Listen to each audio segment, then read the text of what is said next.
to revenge with Lyra. Champagne fizzed in my glass, the sound drowned beneath the roar of party chatter. Fairy lights crisscrossed the ceiling, the whole place smelling of fresh paint and takeout pizza. My brother's voice boomed over the crowd. "I've got an announcement," he shouted, tapping a fork against his beer bottle like it was some kind of royal decree. His wife stood beside him, glowing in that smug, practiced way. The room hushed. "My wife is pregnant with your ex-husband's baby." Laughter rippled in pockets, the kind people use when they're not sure if they should be laughing. Then he added, like the punchline to some twisted joke, "And as compensation, I'll be taking half of your $800,000 apartment." He waved a stack of papers like a magician about to reveal his final trick. I tilted my head, pretending to study them. The official seals, the legal jargon, his greasy fingerprints smudging the corner. "Oh, I see," I said. My voice was light, almost curious. What no one in that room knew, what I'd been waiting for someone to give me the perfect excuse to reveal, was that my ex-husband had signed something long before the divorce. Something that made every word in my brother's precious court papers nothing more than recycled printer ink.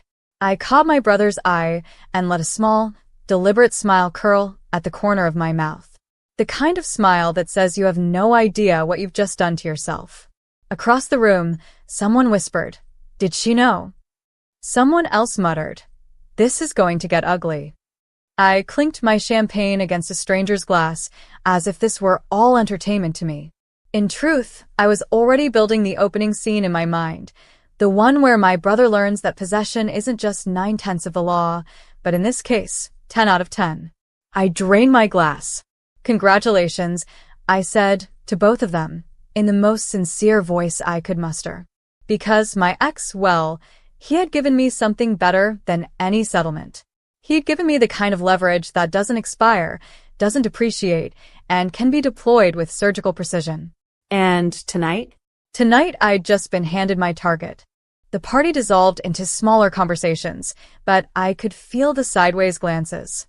My brother basked in his own announcement, oblivious to the fact that the heat in the room had shifted, and it wasn't in his favor.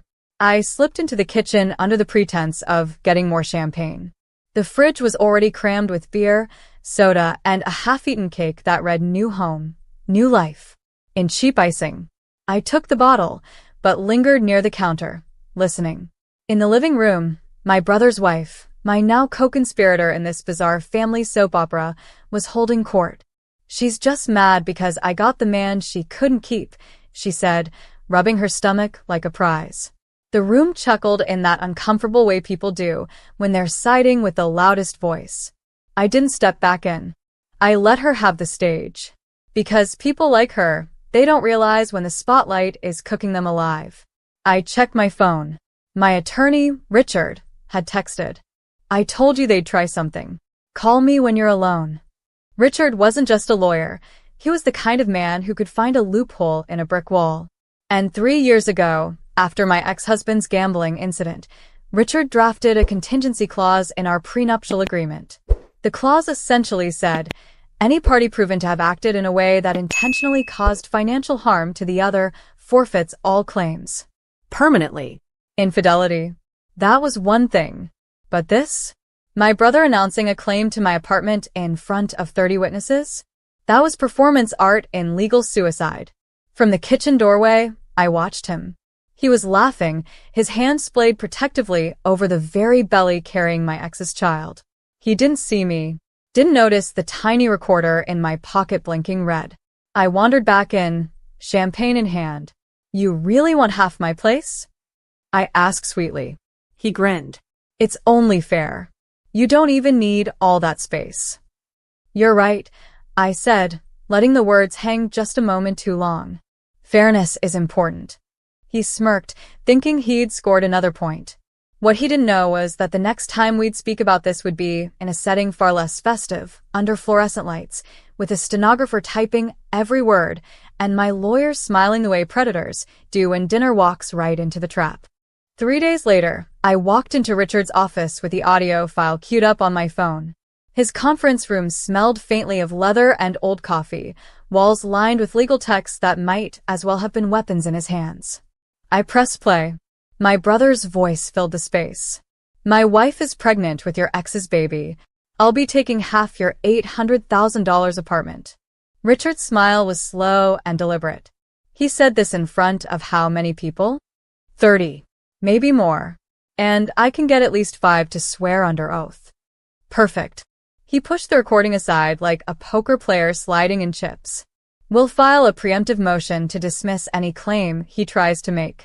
But before that, we make it public. I raised an eyebrow. Public. Richard leaned back, tapping a pen against his desk. People like your brother operate on bluster. They count on embarrassment to keep others quiet. You take away the privacy. You take away the power. It's surgical. That afternoon, I sent a polite, concise email to every guest at the party. Dear all, for transparency, I am sharing this audio from Saturday evening. It involves a property claim made against me, which my attorney has confirmed is entirely baseless. I appreciate your awareness as legal proceedings begin. I attached the file. By evening, my phone was blowing up. Friends, cousins, even an aunt I hadn't spoken to in years. What's wrong with him? Is this a joke? Tell me you're suing. And then silence from my brother. 2 days later, a formal letter arrived from his legal representation, a generic printout from some low-level paralegal threatening appropriate action. Richard read it, snorted, and slid it into a file labeled Amateur Hour. We didn't respond. Not yet. Instead, Richard filed a public notice of intent to pursue damages for defamation and attempted fraud. That meant the claim and the recording became part of the public record. Anyone with internet access could see it. My brother called at 11:47 p.m., his voice slurred. What the hell are you doing? I didn't raise my voice. Fairness, remember? That's what you said was important. He cursed and hung up. I went to bed smiling, knowing we'd just set the first domino tipping. By the time it hit the last one, he wouldn't just lose the claim. He'd be scrambling to explain why he ever thought it was a good idea to tangle with me in the first place. And that explanation? It would cost him more than my apartment was worth. The cracks began at home. My brother's wife, the self-appointed queen of our family soap opera, posted a cryptic Facebook status. Funny how some people can't handle sharing. Guess greed runs in the family. It backfired instantly. The comment section became a battlefield. You literally tried to take her house? You're pregnant with her ex's baby? Wow. Just wow. Within hours, she deleted the post. But screenshots, as always, lived forever. I stayed silent online, letting the narrative feed on its own. That was Richard's advice, and it worked. The more they tried to defend themselves, the deeper they sank. Meanwhile, Richard was quietly tightening the net. He requested financial discovery, not because we needed it for my case, but because he suspected their new home was already under strain. Turns out, he was right. The mortgage was in her name only, the down payment borrowed from her parents. And the bank? 3 months behind on payments. This isn't just a defense anymore, Richard said, sliding the file toward me. This is leverage. At the next family gathering, my aunt's retirement lunch, they showed up late, looking like they'd spent the morning in separate rooms. My brother avoided me entirely, but his wife tried for a smile. Still enjoying your little game? She asked, voice sugar-coated and sour all at once. I leaned in just enough for her to catch the scent of my perfume, the one my ex used to buy me. It's not a game if you've already lost. She blinked, but before she could answer, I walked away to refill my drink. I didn't need to stay for her reaction. The silence behind me was loud enough. That night, Richard called with the news we'd been waiting for. They're offering to drop any future claim if you remove the audio from public record. I almost laughed. And give up the fun of watching them sweat? Not yet. We declined the offer. Public record stayed. And word was spreading beyond family now, through mutual friends, old co-workers, even the realtor who sold me my apartment. My brother was no longer celebrating new life. He was fielding awkward questions about paternity tests, legal bills, and whether or not he'd be homeless by Christmas. And I was just getting started. The dominoes were still falling, and I had no intention of stopping them. The implosion began with a baby shower. It was supposed to be a glowing Instagram event, pastel balloons, champagne flutes of sparkling cider, and endless selfies. But 2 days before, half the guest list mysteriously couldn't make it. By the time the cake was cut, only 8 people were there, 4 of them from her side, none from ours. The photos she posted later were cropped so tightly, you'd never know the room was mostly empty. Meanwhile, Richard's quiet campaign continued. He'd subpoenaed text messages between my brother and my ex to establish timeline relevance. What he really wanted was proof of collusion, and he got it. Scrolling through them was like peeling wallpaper off a rotting wall. My brother bragged about tricking her out of the apartment and hitting her while she's still raw from the divorce. Those exact words, printed in black and white, were now in a file labeled Exhibit C. We didn't publish those messages. Not yet. Sometimes the best weapon is one the enemy knows you're holding, but hasn't felt pierce skin. That weekend, my brother tried calling again. I let it go to voicemail. His tone was different now, thin, strained. Listen, can we just stop? This is getting out of hand. Out of hand? No. This was the most controlled I'd felt in months. By Monday, I got word through a mutual friend that his wife had moved back in with her parents for space. Publicly, she claimed it was because of pregnancy stress. Privately, everyone knew it was because the bank had sent a foreclosure notice. I pictured them in separate houses, trading passive-aggressive texts about baby names and overdue bills. Richard, ever the tactician, proposed our next move. Release one of the texts. Just one. Something subtle. Enough to confirm the rumor mill is right without looking vindictive. We chose the tricking her out of the apartment line. Sent anonymously to a local gossip blog, it landed online by Wednesday morning. The comment section exploded. This is family? Disgusting. And she's pregnant? Hope that kid has better morals. Can't believe people like this actually exist. By Thursday, my brother stopped answering calls entirely. He'd gone quiet online, too. No gym selfies, no family man captions, nothing. It was almost too easy. But I knew the final blow couldn't just be humiliation. It had to be public, poetic, and permanent. The kind of thing you can't walk back from. And I already knew exactly where it would land. The where was my building's annual charity auction. It's the kind of event my brother and his wife used to love, polished photos, catered bites, everyone pretending to be effortlessly wealthy. This year, they hadn't been invited. But I made sure they would hear about it. I bought the prime auction slot, 10 minutes before the keynote speaker, when the crowd is at its thickest. My item? A framed deed to my apartment, with a small gold plaque underneath that read, "Paid in full. Never shared." It wasn't just real estate paperwork, it was a statement. And everyone in that room knew the backstory by now. When my slot came, I walked on stage in a black dress, simple, tailored, nothing flashy. The host introduced me, but I didn't say much. I didn't need to. I just smiled and handed the microphone back. The applause felt blared. Some clapped for charity, some for me, some because they just realized the rumors were true. Later, over champagne, I accidentally let it slip to one of my brother's old friends that the deed was now laminated, because people have tried to take it before. By the end of the night, 3 different people had texted him that exact line. The next morning, Richard sent me an email with no subject line, just a photo of my brother outside the bank, head in hands, phone pressed to his ear. Someone had clearly taken it from across the street. Word is, Richard wrote, his in-laws are cutting off financial help. That same day, a package arrived at my door. No return address. Inside, the crumpled court papers he'd waved at me months ago. No note, just the papers. I almost laughed. It wasn't surrender. It was spite. The kind of act you make when you've run out of real moves. I put them in a folder marked archive. Not trash, a trophy.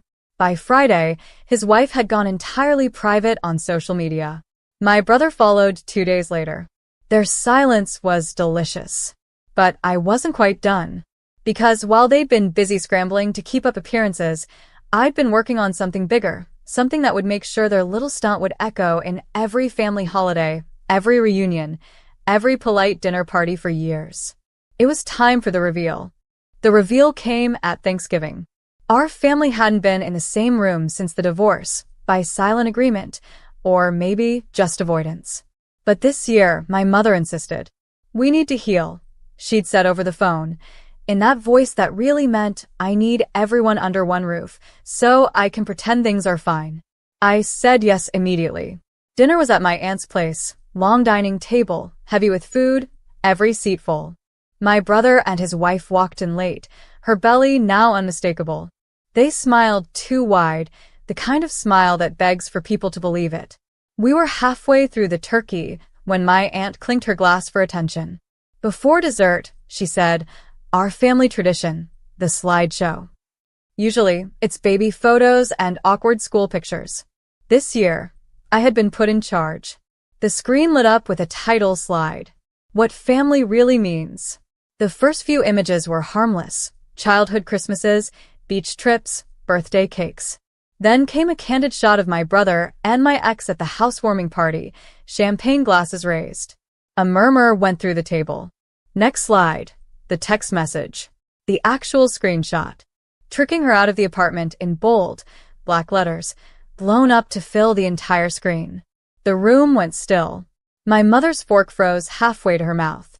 My brother shifted in his seat, then leaned forward, as if getting closer might change the words. The next slide was the kicker. A photo of my apartment deed, framed, with a gold plaque. Underneath it, in small elegant type, "Some things aren't for sale." No one spoke. Not for a long 10 seconds. Then my aunt, bless her, started clapping. Just once. Twice. Then others joined, hesitant, awkward, but loud enough to fill the room. My brother's wife pushed her chair back and stood up. "We're leaving." No one tried to stop them. After they were gone, the table breathed again. Dessert was served. Conversation tiptoed back. My mother didn't look at me the rest of the night. On the way home, I thought about the text messages, the court papers, the foreclosure notices, all the little fragments of their plans scattered like broken glass. Now they were the story, and I was the one who told it. It wasn't about money anymore. It was about making sure that every person who mattered to them knew exactly who they were. And the best part? I hadn't lied once. The Christmas came quieter than usual. No group photos. No matching sweaters. Just a small gathering at my apartment, Richard, a couple of close friends, and the kind of peace you only appreciate after years of chaos. We'd just finished dinner when the first notification buzzed on my phone. Then another. And another. A coworker had tagged me in a local news article. The headline was almost boring in its formality. "Real estate dispute ends in foreclosure." I clicked. There it was in black and white. My brother and his wife had officially lost their home. The bank had taken possession. The article quoted a neighbor, who described them loading boxes into the back of a borrowed pickup truck. The neighbor also mentioned, in a detail I will treasure forever, that my brother had been overheard saying, "This is her fault." Richard raised his glass. "To poetic symmetry," he said. I smiled. Because here's the thing about symmetry. It doesn't just happen. You have to build it. You have to know when to speak, when to go silent, and when to let the weight of someone's own choices crush them without lifting a finger. A week later, I mailed my brother a Christmas card. Inside, I slipped a photo of the gold plaque deed, taken from a new angle so the light caught every word. No note, just the photo. I imagined him opening it in whatever cramped rental they'd landed in, his wife watching over his shoulder, both of them remembering the slideshow, the applause, the way no one had come to their defense. And that's when I realized the apartment was never the real victory. The real victory was walking into my own space, turning the key in my own door, knowing I'd kept every inch of it not just out of spite, but out of principle. I poured myself a glass of wine, stepped out onto the balcony, and watched the city lights stretch out below me. Somewhere out there, they were starting over. Somewhere out there, they were rewriting the story in their heads, telling themselves it was bad luck or other people's fault. But I knew, and everyone who mattered knew. Sometimes revenge isn't loud. Sometimes it's a framed piece of paper, a slideshow, and the sound of a door